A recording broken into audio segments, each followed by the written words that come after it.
বহুমুখী পর্যটনের সম্ভাবনা বাংলাদেশের। সাগর, পাহাড়, অরণ্য, বিস্তীর্ণ হাওর, চা বাগান, বিভিন্ন প্রত্নতাত্ত্বিক নিদর্শন থাকার পরও দেশটি পর্যটনে কাঙ্ক্ষিত সফলতা অর্জনে ব্যর্থ।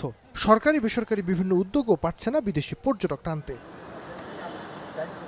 দেশের পর্যটনের বিকাশের লক্ষ্যে স্বাধীনতার ২ বছর পর ১৯৭৩ সালে প্রতিষ্ঠিত হয় বাংলাদেশ পর্যটন কর্পোরেশন। প্রতিষ্ঠার পর থেকে এখন পর্যন্ত ৫০-এর বেশি পর্যটন স্থাপনা তৈরি করেছে প্রতিষ্ঠানটি। যদিও পর্যটনে প্রত্যাশিত সেবা দিতে পারেনি এই সংস্থা। পর্যটন কর্পোরেশন সময়ের সাথে কিন্তু নিজেকে আপডেট করে নাই, যে কারণে এখন একজন বিদেশি গেস্টকে আপনি চাইলেও কিন্তু পর্যটনের প্রতিষ্ঠানগুলোকে দিতে পারছেন না। পর্যটন কর্পোরেশনের সারা বাংলাদেশের যে প্রপার্টিগুলি আছে, হোটেলগুলি আছে বা মোটেলগুলি আছে, সেগুলি কোনোটাই বিদেশি পর্যটকদের জন্য উপযোগী না।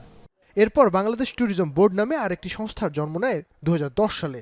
সম্ভাবনাময় বাংলাদেশের পর্যটন শিল্পকে বিশ্বব্যাপী প্রচারের উদ্দেশ্যেই এই সংস্থার যাত্রা শুরু হয়। গেল ১৫ বছরে জাতীয় এই সংস্থা দুটি কতটা ভূমিকা রাখতে পেরেছে পর্যটনের প্রসারে? Promotion, marketing, branding, product development, পুরো কাজটি আসলে এখন বাংলাদেশ ট্যুরিজম বোর্ডের।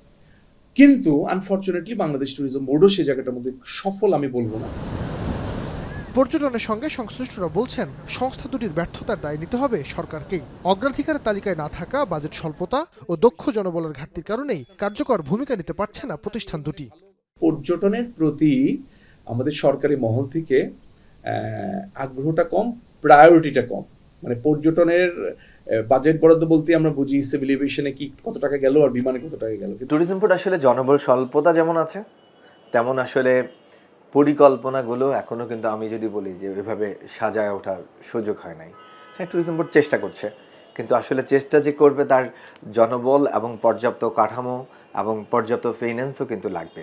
যদিও পর্যটন কর্পোরেশনের এই কর্মকর্তা বলছেন, নানা সীমাবদ্ধতা নিয়েও পর্যটনে বেসরকারি খাতকে পথ দেখানোর কাজ করে যাচ্ছেন তারা।